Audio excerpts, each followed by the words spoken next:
ओम शांति।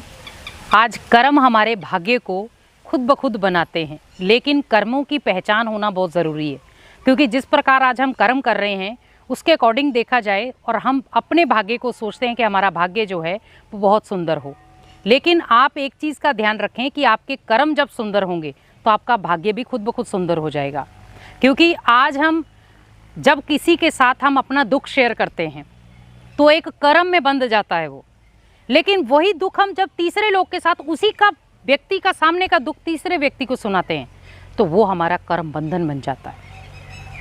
क्योंकि आज हमने जब किसी से कोई बात ली और हमने वो बढ़ा चढ़ा करके दूसरे को बताना शुरू कर दिया, वो हमारा पाप कर्म बन जाता है। क्योंकि उस व्यक्ति ने बहुत ट्रस्ट के साथ आपके साथ वो बात शेयर की थी, लेकिन हमने अपने मनोरंजन के लिए या अपने मन को तसल्ली देने के लिए या मन में बात ना पचने के कारण हमने वो दूसरे से शेयर कर दी, तो वो बन जाता हमारा पाप कर्म। क्योंकि आज जिस प्रकार से जीवन को हम जी रहे हैं तो हमें कर्मों को थोड़ा सा हमें चिंतन करना है कि जैसे एक गरीब व्यक्ति है, हम उसकी गरीबी पर हंसते हैं और कई बार कोई गरीब व्यक्ति को आपकी ज़रूरत पड़ी, वो आपके पास आया मदद लेने के लिए, लेकिन हमने उसकी मदद नहीं की। आप ये ध्यान रखें कि आपके कर्मों में ये खाता जमा हो गया। और कई बार हम गरीब, मान लो कोई गरीब व्यक्ति आता है, उसकी हम मदद करते हैं और जब उसकी हम मदद करते हैं तो उसके चेहरे पर जो स्माइल आती है और जो मन से आपको दुआएं देता है, उससे आपका बनता है भाग्य। लेकिन वही अगर मान लो सपोज हमने कोई व्यक्ति आपके पास आया और आपने उसकी मदद कर दी और फिर अपने उस मदद को 4 लोगों के पास बता भी दिया कि फलाना व्यक्ति आया था, मैंने उसकी मदद कर दी, आपका वही कर्म खत्म। ना तो वो अच्छे में आया ना वो बुरे में आया। इसीलिए आज हम सोच तो बहुत कुछ लेते हैं कि मुझे करना है या मेरे साथ है, ऐसा बार बार क्यों हो रहा है, लेकिन आप एक चीज़ हमेशा ध्यान रखें कि आपके कर्मों की किताब पहले आपको पढ़नी है। हमने इस जन्म में तो ऐसा कुछ भी नहीं किया, लेकिन पूर्व जन्मों में भी बहुत कुछ कर चुके हैं और पूर्व जन्मों में किया हुआ ही आज हमारे सामने आ रहा है। लेकिन अगर इस जन्म में भी हम सेम वही चीज़ें करेंगे तो हम अपने आप को बदलेंगे कब? आज व्यक्ति अपने आप को तो सामने सोचता है कि नहीं मेरी इमेज कम नहीं होनी चाहिए, लेकिन जब सामने वाले की इमेज की बात आती है तो हम मिनट नहीं लगाते उसका तोड़ने के लिए। कोशिश यही करें कि आपके जो कर्म है उसकी दशा आपको बदलनी है। आज हम कई बार कहते हैं मेरे ऊपर राहु की दशा, मेरे ऊपर इसकी दशा, मेरे के ऊपर, ऐसा कुछ भी नहीं है। ओनली बस आप ये ध्यान रखें कि अगर मैंने किसी के जीवन को बिगाड़ा अपने कर्मों के अकॉर्डिंग तो मेरे जीवन की दशा खुद ब खुद बिगड़ जाएगी। और फिर हम कहें कि मेरा भाग्य श्रेष्ठ बने, नहीं बन सकता, मेरा भाग्य उज्जवल बने, नहीं बन सकता। क्यों नहीं बन सकता? क्योंकि मैंने दूसरे की खुशी को ख़त्म किया है और उसकी खुशी को ख़त्म करके अपने जीवन में खुशियां लाया हूँ। दूसरे के जीवन में उदासी लेकर अपने जीवन में खुशियां लाया हूँ। वो कभी भी खुश नहीं रह सकता और उसका भाग्य भी कभी उसका साथ नहीं देगा। क्योंकि कर्म वो चीज़ है जो आपको सुंदर भाग्य का निर्माण कराता है। आज आप देख रहे होंगे हम कभी भी किसी की मदद करते हैं।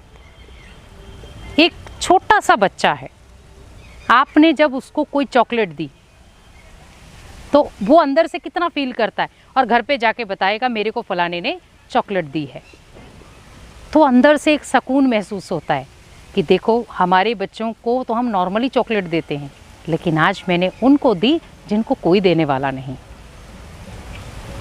आज जिस प्रकार से हमें कर्म करने की परिभाषा सिखाई जाती है, अच्छा बोलना है, क्योंकि ज़रूरी नहीं है कि कर्म ये हो कि हम जो हाथों से कर रहे हैं वही कर्म है।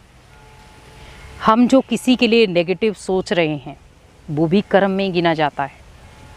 हम किसी के लिए नेगेटिव बोल रहे हैं वो भी कर्म गिना जाता है। हम किसी के लिए चल करके कोई गलत कार्य करवा देते हैं वो भी कर्म कहलाता है।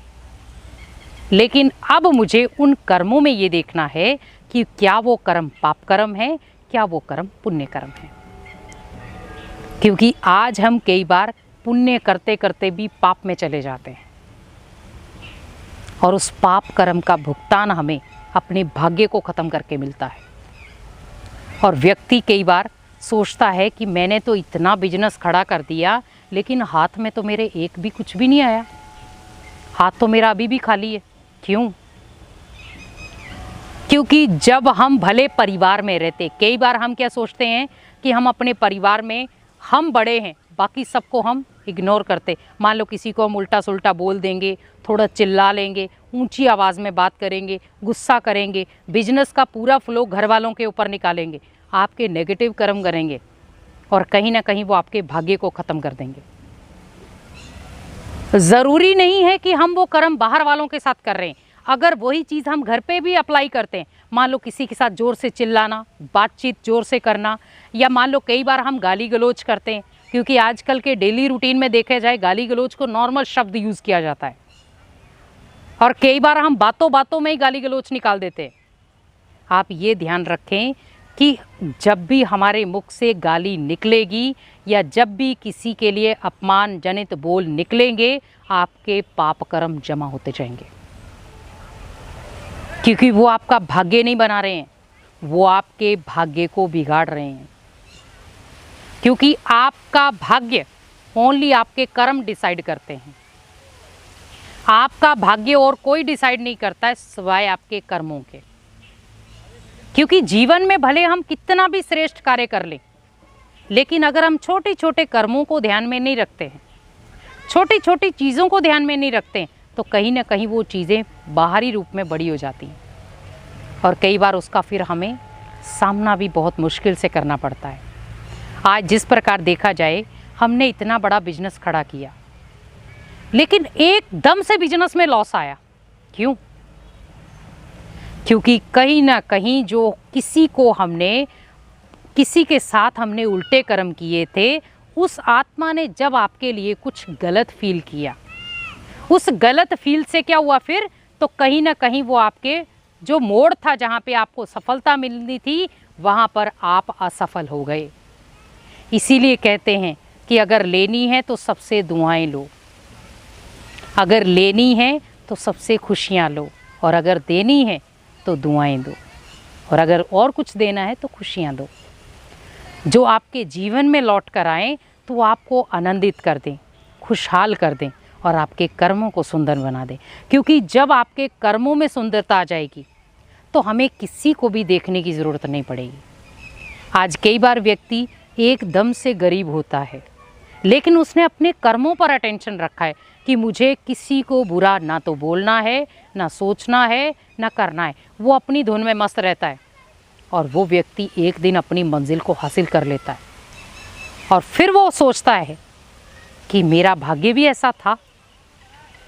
और वो व्यक्ति जिसने इतना कुछ सहा है, इतनी चीज़ें सहन की, लेकिन वापस उसके हाथ में कुछ भी नहीं आया, और वो अंतिम समय क्या कहेगा कि मैंने इतना कुछ किया, प्राप्ति फिर भी कुछ नहीं हुई। क्योंकि दुआएं बहुत बलशाली हैं। जितना हम लोगों से दुआएं लेते हैं, हमारा भाग्य भी उतना बनता जाता है। क्योंकि दुआएं एक साधारण चीज़ नहीं है, हमारे कर्मों के साथ जुड़ी हुई हैं।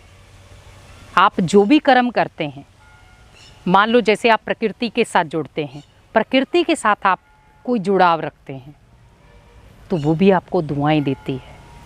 लेकिन भले वो बोल से आपको दुआएं नहीं दे रही, अब उसके दुआएं देने का मत, आपको टाइम से वो बरसात की महसूसता कराती, टाइम से वो ठंडक महसूस कराती है, आपको जब आपकी ज़मीन को जो चीज़ चाहिए वो प्रोवाइड कराती है।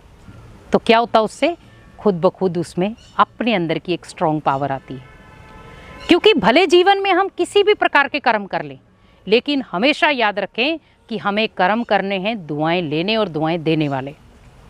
क्योंकि जब हमने दुआएं लेने और देने वाले कर्म करेंगे तो ऑटोमेटिकली उन कर्मों में शुद्धता होगी, उन कर्मों में पॉजिटिविटी होगी, उन कर्मों में लोगों की खुशियाँ जुड़ी होंगी और उन कर्मों से हम अपने जीवन को आगे बढ़ा पाएंगे।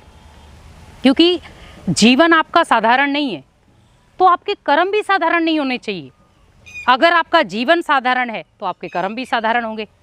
लेकिन अगर आपने अपने जीवन की वैल्यू को समझा होगा तो आप कभी भी अपने जीवन की वैल्यू को कम नहीं रखेंगे, क्योंकि जीवन की वैल्यू तब कम होती है जब हम कर्म उल्टे करते हैं या हम जब पाप कर्म करते हैं, तब हमारे जीवन की वैल्यू कम होती है।